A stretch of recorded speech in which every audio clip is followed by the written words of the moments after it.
Доброго ранку! Усім салют! Рада вітати вас у нашым добраранку. Добре, що напереді нас чекають вихідні.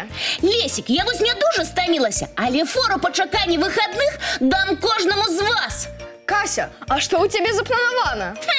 Я собралася у маленькое, але сапраўднае падарожжа. Нам патрэбны падрабязнасці. Падтрымліваю. Сапраўднае падарожжа гучыць інтрыгуючы. Я поеду у один з незвычайных і цікавых гарадоў нашай краіны – у Мсціслаў. Дзе ён знаходзіцца? Мсціслаў размяшчаецца каля самай мяжы паміж Беларусю і Расіяй. Кася, а ці паспела ты падрыхтавацца да падарожжа? Напрыклад, даведацца пра самыя цікавыя месцы горада. А як жа? Могу і з вами подзяліцца. Кася, мы з задавальненнем паслухаем. Спадзяюся, нашим гледачам таксама будзе цікава. Тады уладкоўвайцеся зручней, а я ўсё раскажу і пакажу. Мсціслаў – адзін са старэйшых гарадоў нашай краіны. Лічыцца, што яго гісторыя пачалася ў 1156 годзе. Значыць, яму ўжо амаль што 1000 гадоў. Менавіта горад, як пішуць у летапісе, заснаваў смаленскі князь Мсціслаў Уладзімірович. Таму і назву такую атрымаў Мсціслаў. Правильно, Потап! Калі гэты горад такі старажытны, у ім павінен быць і замак. Усё так, Лесік, але да нашага часу ён, на жаль, не захаваўся. Што, зусім нічога нельга ўбачыць? Можна. Напрыклад, замкавую гару. Яна з'яўляецца галоўнай славутасцю горада. А яшчэ надзвычай добрай кропкай агляду. Турысты пішуць, што з вяршыні замкавай гары разгортваецца неверагодны краявід. І што з яе можна ўбачыць? Мне здаецца, калі добра прыгледзецца, можна знайсці сярод вуліц і дамоў помнік Пятру Мсціслаўцу. І чым знакаміты гэты чалавек? Пётр Мсціславец, беларускі друкар, мастак і гравёр.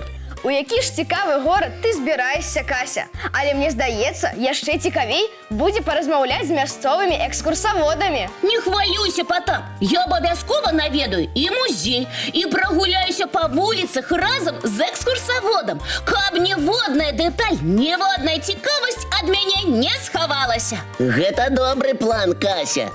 Ну, а зараз я прапаную паглядзець мультфільм. Пачынаем мультипаказ.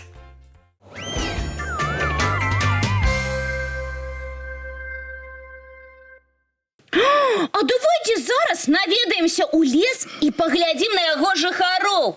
Мне падабаецца ідэя. А на каго будзем глядзець?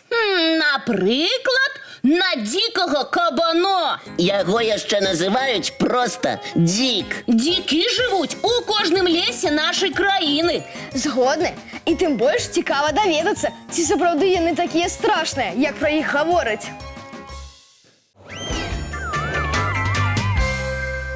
Дзікія кабаны, альбо віпрукі ці дзікі, знаёмы ўсім сваёй сілай і вынослівасцю. А яшчэ здольнасцю прыстасоўвацца да розных умоў жыцця. Менавіта таму яны аднолькава добра сябе адчуваюць і ўлетку, і ўзімку. У ежы дзікі непераборлівыя, могуць есці і жалуды, і карэньчыкі, і садавіну, і насякомых, і нават маленькіх жывёл. Галоўны дапаможнік дзікоў у пошуках сняданкаў, абедаў і вячэр – гэта нюх.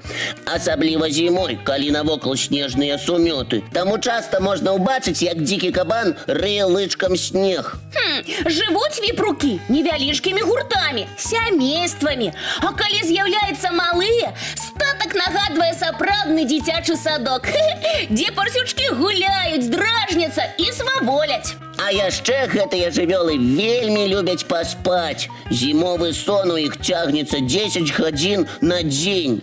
Цікава, што для такой важнай справы дзікі будуюць сабе сапраўдныя гнёзды. Гэта галоўнае зімовае правіла – не спаць на снезе. Падчас сну кабаны шчыльна прытуляюцца адзін да аднаго, каб зберагчы цяпло. Усё сямейства спіць у адным гняздзе. А калі навокал вельмі холадна, кабаны могуць легчы і ў 2 слаі. Спяць жывёлы усе разам, дзяжурных у іх няма. Ды хто адважыцца падысці да ляснога драпежніка? Аднак на выпадак, калі дзікам пагражае небяспека, прырода надзяліла іх вострымі ікламі і капытамі. Іклы ў жывёл растуць усё жыццё і лічацца галоўнымі сродкамі абароны ад іншых драпежнікаў. А яшчэ дзікія сапраўдныя веліканы важаць ад 70 до 150 кілаграмаў. Нягледзячы на тое, што выглядаюць жывёлы нязграбнымі, яны добра і хутка бегаюць і пераадольваюць вялікія адлегласці. А форма капытоў дапамагае дзікам з лёгкасцю рухацца і па неглыбокім снезе, і па балоцістых мясцінах. Дзікія кабаны лічацца вельмі небяспечнымі жывёламі, таму ў лесе патрэбна быць надзвычай уважлівымі. Галоўнае пры сустрэчы не рабіць рэзкіх і гучных рухаў і не паварочвацца да жывёлы спінай. А яшчэ заўжды памятаць, што для лясных жыхароў мы госці, таму ў лесе павінны паводзіць сябе выхавана, з павагай ставіцца і да жывёл, і да раслін. Якія ж цікавыя і грозныя гэтыя дзікі. Вось такі наш свет. Кожная жывёла са сваімі паводзінамі і характарам. Менавіта таму ён такі дзіўны і неверагодны. А я ведаю цікавы факт. Спадзяюся, вам ён таксама спадабаецца. Слухаем цябе уважліва, Лесік. Усе памятаюць, як выглядаюць слёзы, так? Так, і ўсе ведаем, дакранешся да яе і няма слёзкі. Усё так. А калі я вам скажу, што існуюць такія слёзы, якія немагчыма расплюшчыць? Зусім? Нават калі на іх наступіць слон? Пачакай, я заблытаўся. Па-першае, навошта слону наступаць на слёзы? А па-другое, як яны могуць з'явіцца на яго шляху? Відаць, гэта несапраўдныя слёзы. Як паглядзець? Калі яны існуюць, значыць сапраўдныя. Але згодны, яны крыху чароўныя. Лесік, інтрыга атрымалася. А зараз пачынай свой расказ. Тады слухайце і здзіўляйцеся. У свеце існуе незвычайна моцная і цікавая рэч пад назвай слёзы прынца Руперта. Гэтыя слёзы насамрэч шкляныя кроплі. Шкляныя кроплі, якія нельга разбіць? Усё так. Ой, як цікава. А як яны атрымліваюцца? Каб зрабіць такія кроплі слёзы, трэба вельмі пастарацца. Відаць, майстар сапраўды валодае магіяй. Не зусім. Дакладней, гэта навуковая магія. Калі ў вельмі халодную ваду трапляе расплаўленае шкло і не трэскаецца, а застывае, тады і атрымліваюцца гэтыя кропелькі. А ў чым складанасць? Я не зразумеў. У такіх умовах шкло вельмі часта трэскаецца, і каб атрымаць шкляную слязу Руперта, можа спатрэбіцца да 20 спроб. Цікава, а чаму яны такія трывалыя? Гэта ж шкло, а яно, мы дакладна ведаем, лёгка разбіваецца. А гэта другая частка навуковай магіі. Уся справа ў сілах сціску і нацяжэння. Фізічныя ўласцівасці гэтых кропель падобныя да ўласцівасцей гартаванага шкла. А сапраўды, мы ж у жыцці карыстаемся шклянымі вырабамі, якія маюць вялікую моц. Напрыклад, вокны, дзверы і нават падлогі. Так, каб іх разбіць, трэба вельмі пастарацца. А яшчэ такое шкло лічыцца бяспечным, бо нават калі атрымаецца яго пашкодзіць, яно разлятаецца на невялічкія, але не вострыя кавалачкі. Чаго не скажаш пра слёзы прынца Руперта. Нягледзячы на іх неверагодную моц, калі адламаць хвосцік у кроплі, яна ўзрываецца і разлятаецца на мільёны найдрабнейшых кавалачкаў. І гэта вельмі прыгожа. Сапраўды, неверагодна выглядае.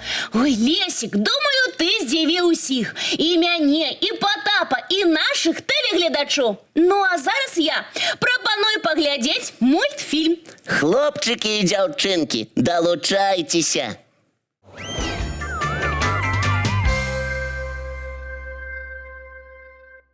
Які цудоўны і цікавы ранак у нас атрымаўся. Аднак надышоў час развітвацца. Хлопчыкі і дзяўчынкі, жадаем вам добрага настрою, цікавых прыгод і вясёлых гісторый.